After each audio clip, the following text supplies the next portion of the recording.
Alrighty everyone, welcome back to That's Just My Opinion. I am Merlin, and today we will be discussing A Court of Thorns and Roses by Sarah J. Maas. So I had this book recommended to me by a friend and decided to give it a listen to, and here we go. I'm going to talk about it today.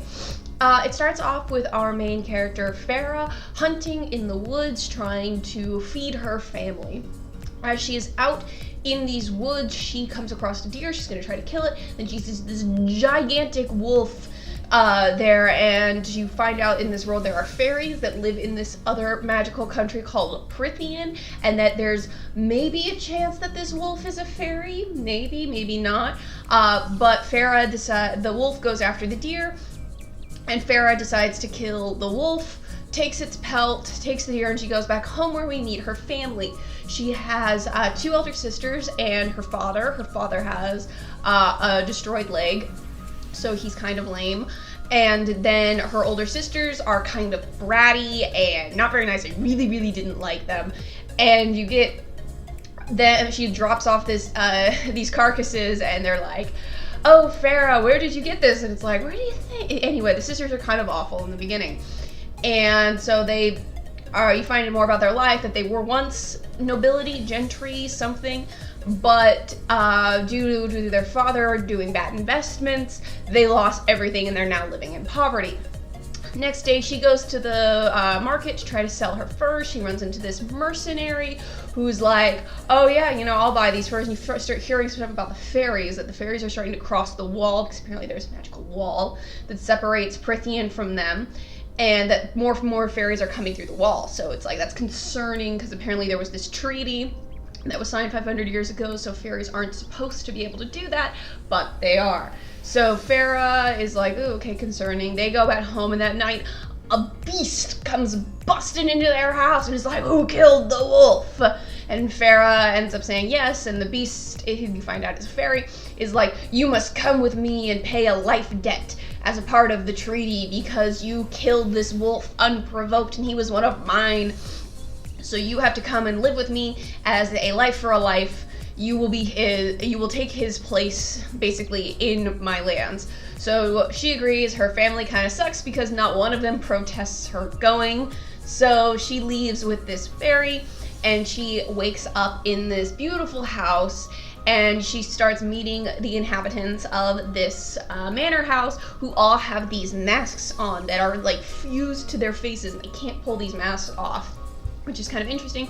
You end up meeting the guy who was the beast. His name is Tamlin. He is the lord of this manor house, and so yeah, it's him. And you meet his courtier, advisor, go-to guy, Lucian, who is also a fae. You find Lucian's got like this big scar on his face, and he's got a metal eye, and so you get some stuff of Farah trying to figure out what she's going to do with her life now that she is prisoner in this court. But Tamlin is like, "You can do whatever you want. Like, I don't care. You can leave if you want to, but fair warning, if you try to leave, there's a lot more dangerous fae out there who will probably try to kill you." So she kind of ends up settling into a routine. She starts painting, because you find out that's something she loves to do, is paint. And things seem to be going well. She and Tamlin maybe start getting a little bit of feels for each other. There's a little bit of attraction there. At one point, she does end up trying to plead her case, like, "Oh, please just let me go." But yeah, that's obviously not happening. So she asks Lucian to help her find this fairy that will tell the truth if you catch it. So she goes out and she finds this fairy, catches it, and this fairy tells her, "You must stay with the High Lord." And you find out that Tamlin is one of the 7 High Lords of Prithian, which obviously Prithian is ruled by 7 lords. There are 7 courts, and he is the High Lord of the Spring Court. And so she finds that out, and the fairy tells her, like, "Stay with the High Lord and you'll be safe." So she's like, "Okay, fine." Some bad fairies show up, and but Tamlin rises to the rescue and saves her, and everything is hunky-dory. Tamlin tells her that there is a blight on their lands, that there is a curse. It's the reason they have the masks fused to their faces, and that it's been quiet for the last 50 years, but it's starting to ramp up again. And Farah's really concerned about her family, that what if this thing crosses the wall? So she's like trying to figure that out. At the same time, she's catching feels for Tam. spring equinox or whatever comes around, and there's a big rite where Tamlin has to sleep with a fairy girl. It's a whole ceremony about taking power from the earth and returning the power to the earth. It's a whole thing. It's the first like little bit of tension where he shows up after the ceremony and is like, it could have been you, yada yada. But they're still in the I don't quite trust you, I don't quite like you kind of thing. We continue on.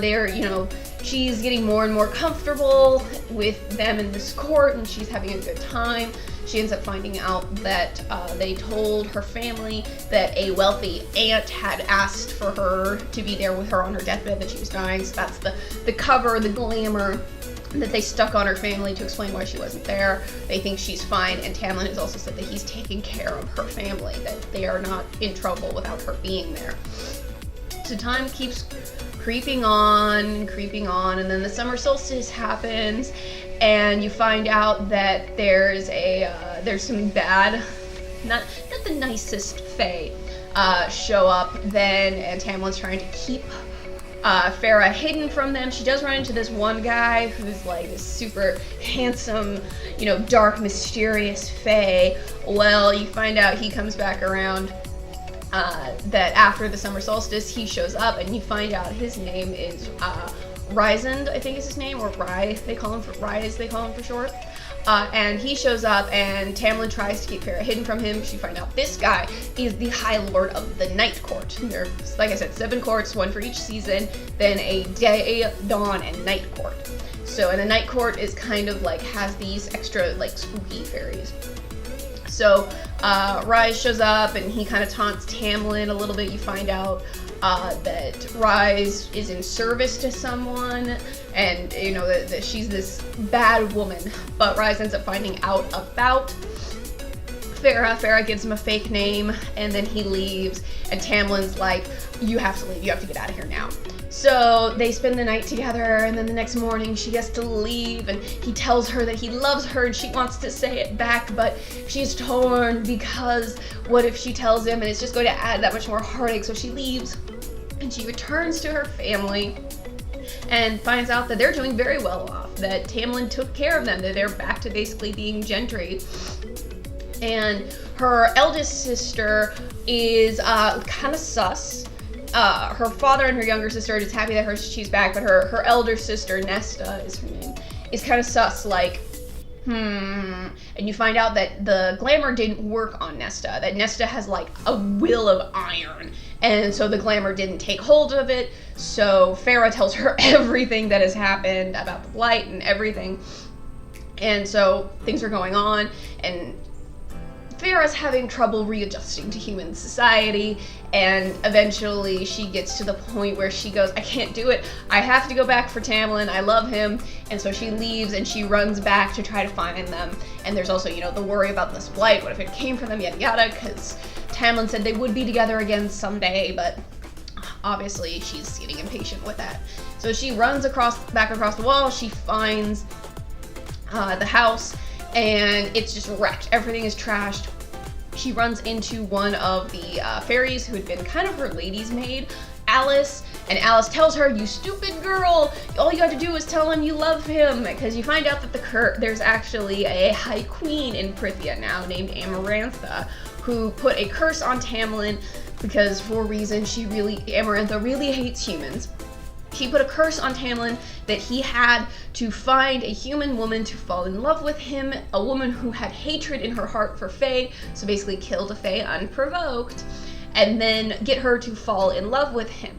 So that is where Farah came in, and Alice is all angry at her, like, you just had to say that you loved him and that would have broken the curse. And apparently the time for the curse has elapsed, so Amarantha has taken Tamlin back under the mountain to her court, because you find out that Amarantha really wants Tamlin to be her new boy toy, and Tamlin is not having it.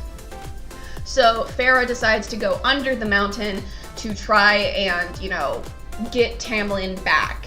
She shows up, Amarantha is like, oh, foolish human, what are you doing here?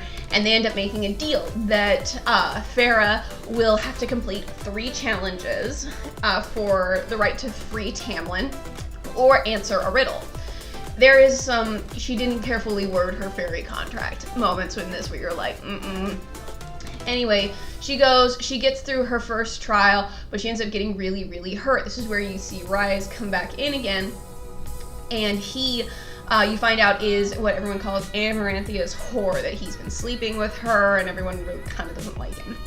But she ends up Rise comes to find her because she got really hurt in her first trial and she's dying. So he makes a deal that he'll heal her in exchange for her spending 1 week of every month with him in the night court. And she's dying, and she doesn't know if Lucian or any of the other spring court fairies that are stuck under the mountain are going to be able to get to her and help her. So he healed her, she makes the deal, we're good to go. She makes it through the second trial, things are going okay, then we get to the third trial, and throughout all of this, Rise has like toted her around, like, look what I'm doing with your girl, Tamlin, because he does have a plan. Rise is very smart, he's very good at a long game, and so they get to the point where they're in the third trial, the final test, and it's that she has to kill 3 innocent fae. That is her final test. And she ends up killing the first 2, it's ripping her apart, and she gets to the third fae, and it's Tamlin. And this is where she has to do some fast thinking, because she has to put it together that Amaranthia would never take a bet that is not beneficial to her, and through wording you find out little hints that have been dropped throughout the book that Tamlin's heart is made of stone. So, Farah stabs him in the chest, and it doesn't do anything because that's part of Amarantha's curse on the 7 High Lords. I think I forgot to mention that. They're all cursed to be under her power, and all of them have hearts of stone. So when she tries to stab Tamlin, it doesn't do anything, and Amarantha is pissed. And so she just starts like wailing on Farah, just like, admit it, you don't love him, admit you don't love him. And she, Tamlin is there bleeding because he got stabbed with a special wood that makes it hard for them to heal. So he's just gushing blood out onto the floor, and Rise tries to help, protect Farah, but it's not working, and Amarantha is just like able to hold him off super easily, and she's just beating the crap out of Farah. And Farah ends up figuring out what the answer to the riddle is, because, it just clicks in that moment, and it's love. She answers the riddle, because that was the thing, that even though she beat Amarantha's trials, Amarantha didn't say when she'd let them all go, because that was the thing, but for answering the riddle, she would immediately let them go, and Tamlin gets his full powers back. So she answers the riddle right before Amarantha snaps her neck, and then she kind of ends up in like a halfway state where her consciousness is with Rise because of the deal they made, and they're kind of bound together. And Tamlin gets his full powers back, and he just wrecks Amarantha right there and then. And so then she's dead, like her neck got snapped, she's dead.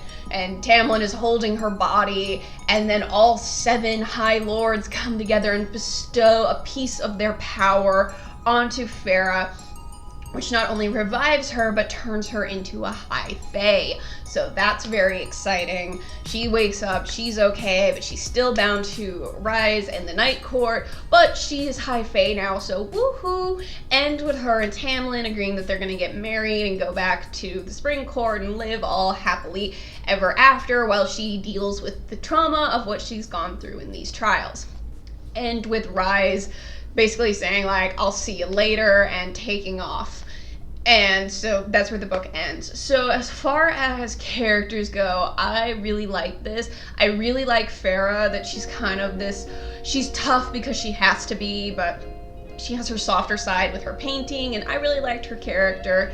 The sisters I really like too, because of how you get their development. 'Cause the first few chapters when they were there, I hated them, especially Nesta.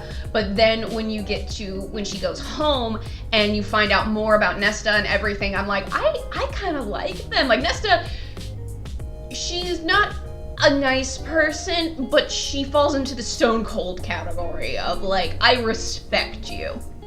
So that's kind of interesting.